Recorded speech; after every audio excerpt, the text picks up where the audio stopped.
we're going to be talking about onboarding. Now, the first thing that a lot of people think about when they think onboarding is all of the paperwork that they have to do as an employer, and that's important. But the second part of onboarding is actually the employee engagement that needs to happen from day one. And I'm going to talk about how to integrate that as you're going through this paperwork process.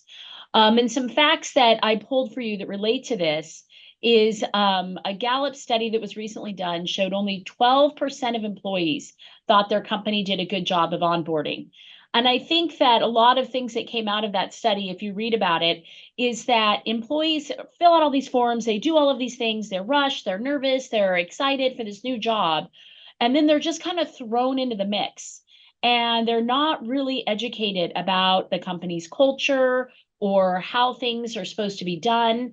And when we're talking about restaurants and venues that are entertainment venues, they have their own life, right? They're little families in their own, and how you do the tip pool, how you interact with other employees, how the shift scheduling, how all of those things work. All of those things should be incorporated in the hiring and onboarding process so that that employee can come on and be successful. And there's clear expectations right from the start as to what would be expected of the employee in this particular position. Just because they've been a successful waiter at another position doesn't mean they'll be successful with you. And so as I was just mentioning why it matters for the onboarding, the biggest thing is that California has over the last decade created more and more regulation as it relates to employers. And as part of that regulation, they have more and more governmental agencies that can come in and inspect at any point in time.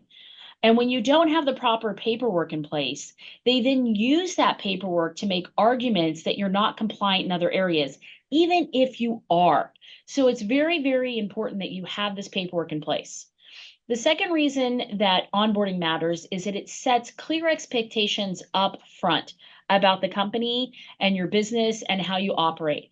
And if you bring somebody in, you're like, hey, okay, yeah, you're a warm body, fill out this form and go ahead and throw an apron on them and throw them on the floor, that kind of gives the impression that you're not very professional, that you don't have a lot of respect for the employees, that they really are just another warm body.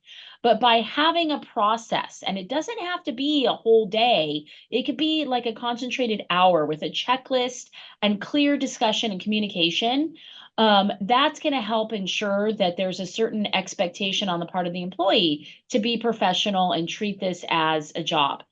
And it allows you, by having this checklist, to weed out those individuals that might not be a good candidate, the people that don't want to bring in their forms, that don't show up dressed professionally on day one, ready to do these things. It'll let you know, like, hey, maybe this isn't a good fit for my company or the image I want to have for it.